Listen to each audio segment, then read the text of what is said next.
Hello and welcome to MoFi Distribution's YouTube channel. My name is Norbert and today I'm going to teach you the recipe for the MoFi Japanese Old Fashioned that we've been serving to trade show guests who have visited us through the last years. And we've spent some time perfecting this recipe, and a lot of people seem to like it. And maybe they like it because we're offering them free drinks, but I'm here to actually take you through a step-by-step procedure on what you need to do to make the same old-fashioned that we make and serve for the guests who visit us. And if you have any questions, please leave them in the comment section below. If you have any tips or advice, or if you think our recipe is complete rubbish, that's fine too. You can just leave that in the comments below, and we'd love to engage with you on that. So without further ado, I'm going to now switch over to actually show you how to make it and what ingredients are being used. So let's talk about what you're going to need to make the famous MoFi Japanese Old Fashioned. We'll talk about the tools that you'll need as well as the ingredients that you'll need to put this drink together. So the first thing that you'll need is a vessel for you to be able to mix the sugar with the bitters and the water to create a syrup, and then mix the whiskey in before we pour that into the glass that will be holding the ice. I have purchased this recently from Amazon, and it has a nice thick glass feel to it, and I really love using it, so that's what I'm using here. You'll also need a spoon, preferably a longer spoon, that will allow you to crush the ice cube and mix the ice with the bitters and the water.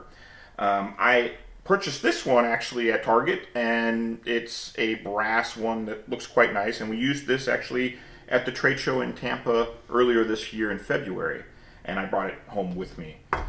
You will need a glass that you'll dispense the old-fashioned into and be drinking from. This happens to be the same brand as this mixing vessel here, and I got this also on Amazon. Awesome glass, great feel to it. You'll need a jigger, and the jigger is very important to make sure that you have the right amount of alcohol in relation to the rest of the sugar and bitters that you're using. This particular one is a jigger from Japan that we purchased while we were on the road as well. It's very high quality. I really love using this one, especially for the old fashions. You'll also need a citrus peeler, and we'll use this for our orange rind and for the lemon rind, but I'll go into that in a little bit. What also is very helpful is a device that allows you to form ice cubes. I like to use round ice cubes when I have a chance, so I have these that you're able to purchase online or through local gourmet shops. This works really well. But sometimes if I'm lazy, I just use large square ice cubes. There's also companies, I've just recently learned, there's a company in Southern California that makes beautiful crystal clear ice cubes, and they deliver to your door. So if you live in Southern California, put a comment in. I'll be definitely happy to link that company because their product looks pretty dang awesome. So let's talk about the actual ingredients that you're going to need for this old fashioned. The Japanese old fashioned is, as you would imagine with the name Japanese, it uses a Japanese whiskey.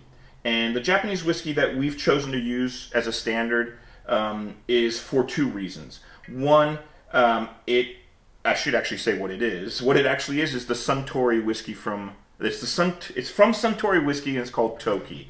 This is the entry-level whiskey from the Suntory distillery. And many of you may know what Suntory is or have heard of it. Suntory is most famous for the whiskey called the Yamazaki. And the Yamazaki won the World Whiskey of the Year award. I think it was in 2007, I want to say.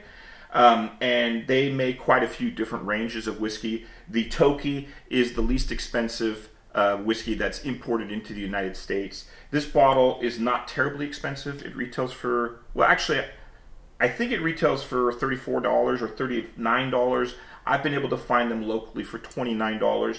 So that's actually one of the reasons that we use it for trade shows. Since we're giving out drinks, we need to be conscientious about how expensive the whiskey is. So we use this Japanese Toki. The other great thing that's a great byproduct is that the Toki tends to have some notes of apple in it, some green apple, And that combined with the orange rind and also the lemon rind that we put in and the cherry really makes for some really complex tastes and flavors coming from a very reasonably priced bottle of whiskey. So that is the core element for our Japanese Old Fashioned. Then you'll need bitters. We use Angostura Bitters. We've tried orange bitters and some other flavored bitters and didn't have quite as good of results, so we stick with the Angostura Bitters. You'll need sugar cubes. You can either use cubes like I like to use just because it's consistent, or you could use raw sugar. We've done that in the past as well. You will need oranges. I recommend hard oranges because they're easier to peel and to get nice peels. And for our recipe, you'll also need lemons, and I try to find harder ones as well.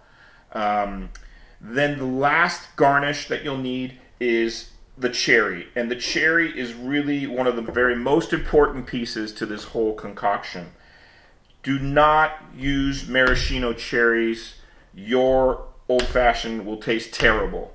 The best cherries to use are the Luxardo cherries from Italy, which are incredible. However, a jar this size is about $18. So they are incredible, but we've also been able to find from Trader Joe's these Amorino cherries. They are pitted, but they do have stems on, but they taste very close to the Luxardo cherries, and a jar like this is $3.99. They don't have it all the time. They usually have it during the winter, so I stock up. But this is a very important accessory. You will need ice and you will need water. And I think that covers what you will need to make this drink. So I've gone over what you need. So now let's make this drink and let's get happy. It is Friday somewhere, just not here. So what do we start with? The very first thing that we do is we take 1 cube of cube of sugar, excuse me. It's a small ice cube. Drop that in there. I add bitters to this. I like to do quite a bit of bitters because, again, I think this is a little bit lighter of whiskey. So I'm a little bit more liberal with my bitters, and I usually do between 5 and 6 little drops of bitters. So 3, 4, 5, 6. Those are pretty big drops, but that's what I like to do. Then what I do is I add a little bit of water, just a splash of water to create more liquid, which allows me to dissolve the ice cube to make that sugar. That was a little bit more than what I usually do, but that will be okay. It's just a very small amount of water. Now what you do is you want to just take your spoon and you want to spend time making sure the the sugar cube gets very, very wet from all the liquid that's in there, and it starts to dissolve. And I use my spoon to crush the ice as I'm doing this. Once I've got it to the point where the sugar is all crushed up and it's a matter of dissolving the liquid, dissolving it, I tend to swirl it around a little bit. And at this point, I'm feeling pretty comfortable with what I'm seeing. I'm not seeing really large granules of sugar. It's coming together pretty nicely. And I'll be able to do a little bit more of this when I pour the whiskey in as well. The other nice thing about a glass like this is that it's a very heavy glass. So when I leave the spoon in here, it doesn't want to tip over like with some other smaller mixers that I've used in the past. So this is a really nice tool. So let's open up this bottle of whiskey, since it's brand new just for you guys. Unfortunately, you won't be able to drink it with me, but we'll make sure that this drink doesn't go to waste. It's late enough in the afternoon that I'm allowed to do that. So I use exactly 2 ounces of whiskey. So with this jigger, you pour it to the very tippy top and just pour that in there. Great. So now I'm at a point where I can use the whiskey, the warmth of the whiskey, to help dissolve the sugar a little bit more. And I've got it to a point where I'm feeling really good about this. So now what I'll do is I'll put that up here. I'll get my actual glass out that I'm going to use for the drink. And I will put the ice cube in. As I mentioned earlier, I'm using a round ice cube. Unfortunately, mine are not super crystal clear. I haven't quite mastered that technique. Maybe somebody can leave some comments on how they do that and how they've mastered that. That would be really helpful. So now I've got my ice glass, I've got my warm liquid. Again, I'm always constantly stirring to get it as diluted and consistent as possible. And when I have it to where I want, I try to do a faster pour. And the reason for that is that I get as much of the sugar and everything out in one nice swoop. You will always see that there's a little bit of remnant sugar on the inside of the glass. That's totally okay because you don't need to worry about every little bit of sugar. So I'm going to put that to the side now. So now the next step is essentially I first do the orange peel. I start with where the stem goes into the orange. Doesn't really matter, but that's what I do.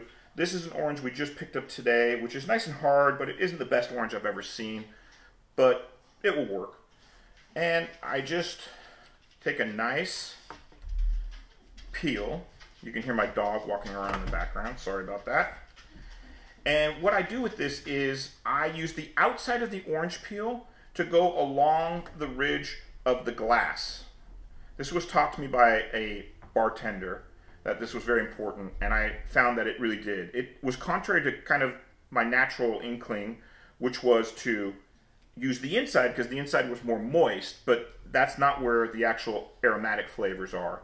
So that's what we do. Now, this is one thing that's very different that I haven't seen many people do, and that is to use a lemon peel as well. And I find, after doing this drink for a long time, the lemon peel was the thing that took it to a completely different level. And so I do the same thing now. This, when you do the lemon peel, you don't need to do the rim because we've done the rim with the orange. All that you do is just twist it a bit, find a spot where you can put it in there. And the last, but definitely not least ingredient is the cherry, either a Luxardo or the Amorino cherry in this case. If it's a Luxardo cherry, what I would use is a toothpick or some type of other stick where I could stick the actual cherry and stick it in the glass. But since these have stems, it's kind of nice because you can reach in and get one with a stem. Here we go. And you can just pull it out and drop it in there. And that has quite a bit of juice and flavor on it. And that's going to go inside your drink, and it's going to make for a really tasty cocktail. So that is the fundamentals of making the MoFi Japanese Old Fashioned. And until we have another trade show where we can share these together, I hope that this recipe and this video can help you make some really great old fashions that you can enjoy while listening to music and thinking of your friends here at MoFi. Cheers.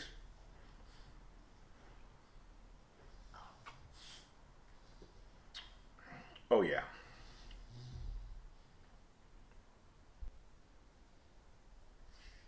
Before we go, I want to thank a few people who really inspired me to master, I don't even want to say master because that's a little bit arrogant, that inspired me to spend the time to try and perfect this recipe.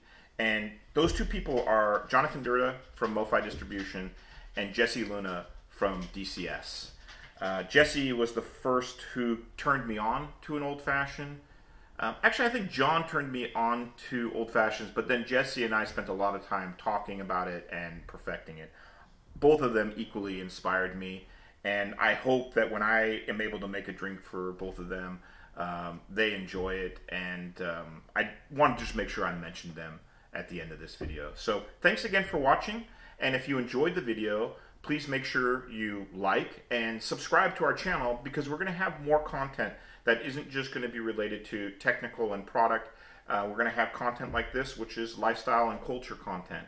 So we hope that you enjoyed this, and we look forward to seeing you in the future.